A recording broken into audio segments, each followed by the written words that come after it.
नमस्कार दोस्तों, आपका हमारे YouTube चैनल MJK 70 में स्वागत है। और दोस्तों आज हम लोग बाल विकास एवं शिक्षा शास्त्र के महत्वपूर्ण प्रश्नों की चर्चा करेंगे। दोस्तों सारे प्रश्न सिलेक्टेड हैं जो विगत वर्षों की सीटेट तथा रिपीटेड की परीक्षाओं में पूछे गए हैं। तो देखते हैं दोस्तों पहला प्रश्न दोस्तों है, विकास की किस अवस्था में बुद्धि का अधिकतम विकास होता है? तो चार ऑप्शन दोस्तों है, बाल्यावस्था, शैशवावस्था, किशोरावस्था और प्रौढ़ावस्था। तो दोस्तों यहां पे हमारा जो राइट आंसर दोस्तों है वो दोस्तों है ऑप्शन थर्ड, किशोरावस्था। विकास की किस अवस्था में बुद्धि का अधिकतम विकास होता है? तो दोस्तों यहां पे वो अवस्था हमारी है किशोरावस्था। दोस्तों 12 वर्ष से लेकर 18 वर्ष तक की अवस्था को किशोरावस्था कहा जाता है और यह वह समय होता है जिसमें व्यक्ति बाल्यावस्था से परिपक्वता की ओर उन्मुख होता है। किशोरावस्था के शारीरिक बदलावों का प्रभाव किशोर के जीवन के बौद्धिक विकास पर पड़ता है और विकास की इस अवस्था में बुद्धि का अधिकतम विकास होता है। दोस्तों किशोरावस्था को ही जो है स्टैनले हॉल ने किशोरावस्था को बड़े ही तनाव, संघर्ष व विरोध की अवस्था कहा है। नेक्स्ट क्वेश्चन दोस्तों है, शिशु का अधिकांश व्यवहार आधारित होता है। तो पहला दोस्तों है मूल पर्वत, सेकंड दोस्तों है नैतिकता, तीसरा दोस्तों है वास्तविकता पर, चौथा दोस्तों है ध्यान। तो दोस्तों यहां पे हमारा जो राइट आंसर दोस्तों है वो दोस्तों है ऑप्शन फर्स्ट, मूल प्रवृत्ति। शिशु का अधिकतम व्यवहार जो है मूल प्रवृत्तियों पर आधारित होता है। दोस्तों शिशु के भविष्य के व्यवहार पर इसकी मूल प्रवृत्तियों का भी प्रभाव पड़ता है। नेक्स्ट क्वेश्चन दोस्तों है, अंतर्दृष्टि सूझ द्वारा सीखने के सिद्धांत में कोहलर ने प्रयोग किया था। दोस्तों अंतर्दृष्टि जिसको इनसाइट थ्योरी भी कहा जाता है, सूझ सिद्धांत भी कहा जाता है और यह सिद्धांत दोस्तों जो है गेस्टाल्ट वादियों के द्वारा दिया गया है। इसमें तीन नाम मिलते हैं, बर्दिमर, कोफ्ता और कोहलर। तो दोस्तों इसमें अगर हम प्रयोग की बात करें तो दोस्तों कोहलर ने जो है अपना प्रयोग सुल्तान नामक एक वनमानुष पर किया था। तो ऑप्शन सेकंड दोस्तों हमारा सही है, वनमानुष, इसका नाम क्या था? सुल्तान। और दोस्तों अंतर्दृष्टि की सिद्धांत को जो है सूझ का सिद्धांत भी कहा जाता है, इनसाइट थ्योरी भी कहा जाता है दोस्तों, और अंतर्दृष्टि का सिद्धांत भी कहा जाता है। नेक्स्ट क्वेश्चन दोस्तों है, यह आवश्यक नहीं है कि उच्च बुद्धि वाले बच्चे में भी उच्च होंगे। यह आवश्यक नहीं है कि उच्च बुद्धि वाले बच्चे में भी उच्च होंगे। तो पहला दोस्तों है सृजनशीलता, दूसरा अध्ययन, तीसरा विश्लेषण, चौथा दोस्तों अच्छे अंक प्राप्त करने में। तो दोस्तों यहां पे हमारा जो राइट आंसर दोस्तों है वो दोस्तों है ऑप्शन फर्स्ट, सृजनशीलता। दोस्तों सृजनशीलता का बुद्धि से गहरा संबंध है, किंतु यह आवश्यक नहीं है कि उच्च बुद्धि लब्धि वाले बच्चे जो है सृजनशीलता में भी उच्च होंगे। नेक्स्ट क्वेश्चन दोस्तों है, ध्यान को केंद्रित करने की आंतरिक दशा है। तो पहला दोस्तों है अवध, सेकंड दोस्तों है नवीनता, तीसरा दोस्तों है रुचि, चौथा दोस्तों है आकार। तो दोस्तों यहां पे हम अगर राइट आंसर की बात करें तो ऑप्शन थर्ड हमारा दोस्तों सही है, रुचि। ध्यान को केंद्रित करने की जो आंतरिक दशा है दोस्तों है वो दोस्तों है रुचि, और यह सीखने तथा सिखाने की प्रक्रिया को संचालित करने वाली केंद्रीय शक्ति भी है। नेक्स्ट क्वेश्चन दोस्तों है, निम्न में से किस विधि का उपयोग स्मृति के मापन के लिए नहीं किया जाता है? तो दोस्तों पहला है प्रत्याहार विधि, सेकंड दोस्तों तार्किक विधि, तीसरा पहचान विधि, चौथा दोस्तों पुनः सीखना विधि। तो दोस्तों यहां पे हमारा जो राइट आंसर दोस्तों है वो दोस्तों है ऑप्शन सेकंड, तार्किक विधि। तार्किक विधि को छोड़कर अन्य जो तीन विधियां दोस्तों हैं वो सभी स्मृति मापन की विधियां हैं, प्रत्याहार विधि, पहचान विधि और पुनः सीखना भी। लेकिन जो तार्किक विधि है ये स्मृति मापन की विधि नहीं है। नेक्स्ट क्वेश्चन दोस्तों है, प्रासंगिक अंतर्बोध का विकास के द्वारा किया गया है। प्रासंगिक अंतर्बोध परीक्षण, इसको थीमेटिक एप्परसेप्शन टेस्ट भी कहा जाता है। तो चार ऑप्शन दोस्तों हैं, साइमंड, होल्ट्जमैन, मरे और बेलक। तो दोस्तों यहां पे अगर हम बात करें प्रासंगिक अंतर्बोध परीक्षण यानी कि टीएटी की थीमेटिक एप्परसेप्शन टेस्ट का विकास दोस्तों मरे एवं मॉर्गन के द्वारा किया गया था और इस परीक्षण में कुल 31 कार्ड होते हैं। कितने कार्ड होते हैं? 31 कार्ड होते हैं, जिसमें 30 कार्ड पर चित्र बने होते हैं तथा एक कार्ड सादा होता है। तो दोस्तों यहां पे हमारा जो राइट आंसर दोस्तों है वो है ऑप्शन थर्ड, मरे। नेक्स्ट क्वेश्चन दोस्तों है, मनोविज्ञान का शिक्षा के क्षेत्र में बड़ा योगदान है। तो चार ऑप्शन दोस्तों हैं, विषय केंद्रित, शिक्षक केंद्रित, क्रिया केंद्रित, बाल केंद्रित। तो दोस्तों यहां पे हमारा जो राइट आंसर दोस्तों हो जाएगा वो हो जाएगा ऑप्शन 4। अगर हम साइकोलॉजी की बात करें तो ये चाइल्ड सेंटर्ड एजुकेशन है, बाल केंद्रित शिक्षा की बात करता है। नेक्स्ट क्वेश्चन दोस्तों है निम्नलिखित में से कौन सा बुद्धि और विकास के सिद्धांतों से संबंधित नहीं है? तो दोस्तों चार ऑप्शन, निरंतरता का सिद्धांत, वर्गीकरण का सिद्धांत, समन्वय का सिद्धांत, वैयक्तिकता का सिद्धांत। तो दोस्तों यहां पे हमारा जो राइट आंसर दोस्तों है वो दोस्तों है ऑप्शन सेकंड, वर्गीकरण का सिद्धांत वृद्धि और विकास के सिद्धांतों से संबंधित नहीं है। अन्य जो सिद्धांत दोस्तों हैं, चाहे वो निरंतरता का सिद्धांत हो, समन्वय का सिद्धांत हो या व्यक्तित्व का सिद्धांत हो, ये दोस्तों तीनों सिद्धांत जो है वृद्धि और विकास के सिद्धांतों से संबंधित है, लेकिन वर्गीकरण का सिद्धांत जो है ये वृद्धि और विकास के सिद्धांतों से संबंधित नहीं है। नेक्स्ट क्वेश्चन दोस्तों है कक्षा शिक्षण में पाठ प्रस्तावना सोपान सीखने के किस नियम पर आधारित है? तो दोस्तों चार ऑप्शन है, प्रभाव का नियम, तत्परता का नियम, सादृश्यता का नियम, सहचार्य का नियम। तो दोस्तों यहां पे हमारा जो राइट आंसर दोस्तों है वो दोस्तों है ऑप्शन थर्ड, तत्परता का नियम। कक्षा शिक्षण में पाठ प्रस्तावना सोपान सीखने के नियम पर आधारित है दोस्तों तत्परता का नियम। तो दोस्तों अगर हम बात करें कक्षा शिक्षण में पाठ प्रस्तावना सोपान सीखने के तत्परता के नियम पर आधारित है, और ये जो सीखने के नियम है दोस्तों, जो लर्निंग थ्योरी दी गई हैं, जो नियम दिए गए दोस्तों, ये थॉर्नडाइक महोदय के द्वारा दिए गए हैं। और थॉर्नडाइक ने अपने प्रयत्न व त्रुटि के सिद्धांत को, ट्रायल एंड एरर थ्योरी के सिद्धांत को आधार बनाकर सीखने संबंधी तत्परता का नियम, प्रभाव का नियम और अभ्यास का नियम प्रतिपादित किया है। और दोस्तों ये तीनों नियम, तत्परता का नियम, प्रभाव का नियम और अभ्यास का नियम, ये थॉर्नडाइक के मुख्य नियमों में से होते हैं दोस्तों। नेक्स्ट क्वेश्चन दोस्तों है समप्रत्यय निर्माण का प्रथम सोपान क्या है? सामान्यीकरण, विभेदीकरण, प्रत्यक्षीकरण, पृथक्करण।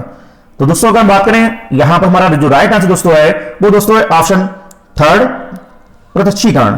संप्रत्यय निर्माण में प्रथम सोपान प्रत्यक्षीकरण होता है। संप्रत्यय निर्माण की जो प्रक्रिया है वो बच्चों की आयु बढ़ने के साथ साथ बढ़ती है। नेक्स्ट दोस्तों है प्रक्षेपणात्मक अधिगम संप्रत्यय द्वारा दिया गया है। तो चार option, Tolman, Bandura, Thorndike, collar. तो दोस्तों यहां पे हमारा जो राइट आंसर दोस्तों है वो दोस्तों है ऑप्शन सेकंड, बंडूरा। दोस्तों प्रेक्षणात्मक अधिगम संप्रत्यय बेंडूरा द्वारा दिया गया है और उन्होंने बालकों के व्यवहारों की व्याख्या प्रेक्षणात्मक अधिगम के आधार पर की है। नेक्स्ट क्वेश्चन दोस्तों है अधिगम में प्रभाव का नियम दिया था। अधिगम में प्रभाव का नियम दिया था। चार ऑप्शन दोस्तों पावलोव, स्किनर, वाटसन, थॉर्नडाइक। तो दोस्तों अगर हम बात करें अधिगम में थॉर्नडाइक द्वारा प्रभाव का नियम दिया गया था और इस नियम के अनुसार व्यक्ति किसी अनुक्रिया या कार्य को उसके प्रभाव के आधार पर सीखता है। और दोस्तों ये जो प्रभाव का नियम दोस्तों ये थॉर्नडाइक के मुख्य नियमों में से एक है। थॉर्नडाइक जिनको शिक्षा मनोविज्ञान का जनक भी कहा जाता है, और जो थॉर्नडाइक का सिद्धांत था दोस्तों वो था प्रयास व त्रुटि का सिद्धांत। और थॉर्नडाइक महोदय के द्वारा बहुबुद्धि का सिद्धांत भी दिया गया है दोस्तों।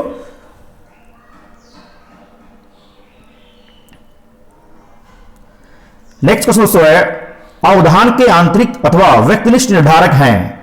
तो चार ऑप्शन दोस्तों है रुचि, लक्ष्य, अभिव्यक्ति, उद्दीपक, वस्तु, प्रविधि। तीसरा दोस्तों प्रकाश, ध्वनि, गंध, पुरस्कार, दंड, प्रोत्साहन। तो दोस्तों यहां पे हमारा जो राइट आंसर दोस्तों है वो है ऑप्शन पहला, अवधान के आंतरिक अथवा व्यक्तिनिष्ठ निर्धारक हैं वो रुचि, लक्ष्य और अभिव्यक्ति हैं।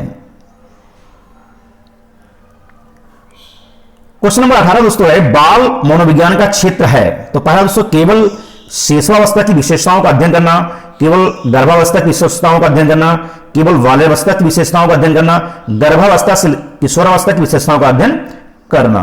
तो दोस्तों यहां पे हमारा जो राइट आंसर दोस्तों जाएगा, जो चाइल्ड साइकोलॉजी की बात हो रही है दोस्तों, वो ऑप्शन 4 हमारा सही है, गर्भावस्था से लेकर किशोरावस्था तक की विशेषताओं का अध्ययन करना मनोविज्ञान का क्षेत्र के अंतर्गत आता है, बाल मनोविज्ञान के क्षेत्र के अंतर्गत दोस्तों आता है। क्वेश्चन नंबर 19 दोस्तों है वो है अवस्था जो कि माता के 21वें गुणसूत्र जोड़े के अलग ना हो पाने के कारण होती है, कहलाती है। तो पहला दोस्तों Down syndrome, Klinefelter syndrome, Turner syndrome, Wilson syndrome. तो दोस्तों यहां पे हमारा जो राइट आंसर दोस्तों है वो दोस्तों है ऑप्शन फर्स्ट, डाउन सिंड्रोम। वह अवस्था जो कि माता के 21वें गुणसूत्र जोड़े के अलग ना हो पाने के कारण होती है, उसको डाउन सिंड्रोम कहा जाता है दोस्तों।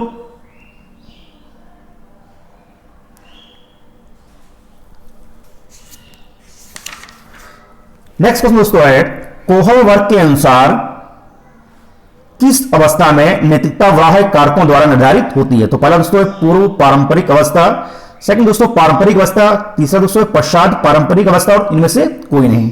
तो दोस्तों यहां पर हमारा जो राइट आंसर दोस्तों है वो दोस्तों है ऑप्शन फर्स्ट, पूर्व पारंपरिक अवस्था। दोस्तों लॉरेंस कोहलवर्थ द्वारा दिए गए नैतिक विकास सिद्धांत के प्रथम स्तर पूर्व पारंपरिक अवस्था पर बालकों की नैतिक तरगड़ा दूसरों के मानकों अर्थात बाह्य कारकों द्वारा निर्धारित होती है।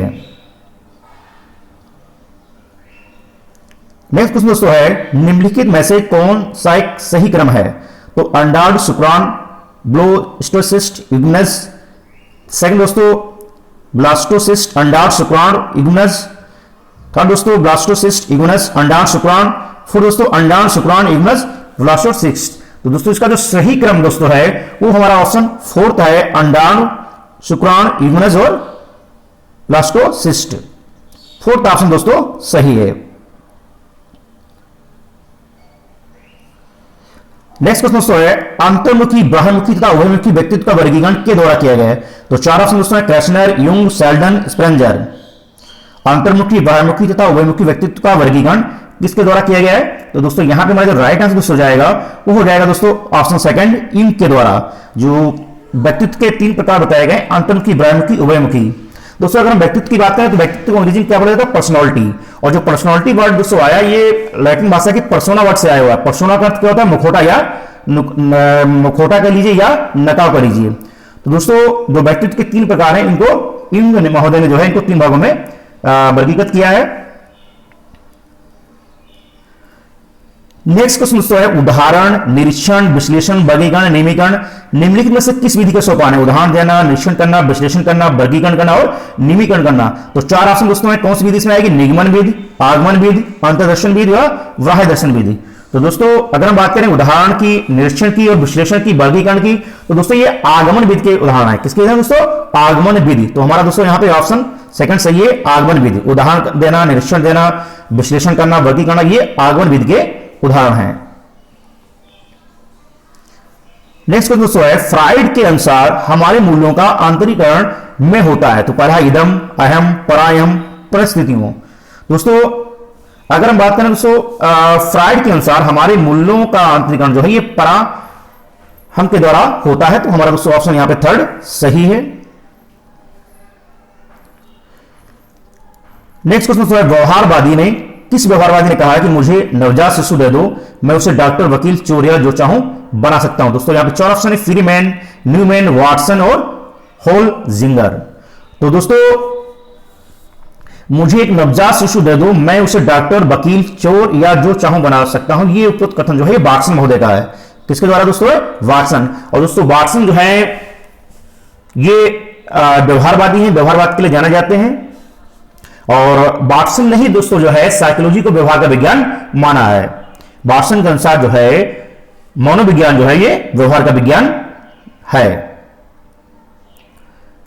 नेक्स्ट क्वेश्चन दोस्तों है ध्यान आकर्षित होने में की प्रमुख भूमिका होती है? तो पहला दोस्तों है उद्दीपन की तीव्रता, उद्दीपन की उपादेयता, उद्दीपन की विश्वसनीयता, उद्दीपन की सक्रियता। तो दोस्तों अगर हम बात करें ध्यान आकर्षित होने में उद्दीपन की तीव्रता की भूमिका प्रमुख होती है और कम या मंद उद्दीपन की अपेक्षा तीव्र उद्दीपन व्यक्तित्व का ध्यान अधिक आकर्षित करता है। तो दोस्तों यहां पे हमारा ऑप्शन फर्स्ट सही है, उद्दीपन की तीव्रता। लास्ट क्वेश्चन दोस्तों है छात्र में रुचि उत्पन्न करने की कला है? तो क्या दोस्तों शिक्षण, सहानुभूति, समदृष्टि या प्रेरणा? तो दोस्तों अगर हम बात करें यहां पर राइट आंसर की दोस्तों तो हमारा ऑप्शन फोर्थ सही है, प्रेरणा, मोटिवेशन। दोस्तों प्रेरणा छात्र में रुचि उत्पन्न करने की कला है और रुचि बच्चों के केवल सीखने में ही सहायता प्रदान नहीं करती बल्कि उनके दृष्टिकोणों, प्रवृत्तियों तथा अन्य व्यक्तित्व संबंधी विशेषताओं के निर्माण में भी सहायक होती है। तो दोस्तों यहां पे हमारा फोर्थ ऑप्शन सही है। तो दोस्तों अगर आपको हमारे वीडियो अच्छे लगे तो प्लीज हमारे वीडियो को लाइक कीजिए, शेयर कीजिए, चैनल को सब्सक्राइब कीजिए। आपको अगले वीडियो में भी ऐसे वीडियो आपको मिलते रहेंगे। तो मिलते हैं दोस्तों नेक्स्ट वीडियो में। Thank you.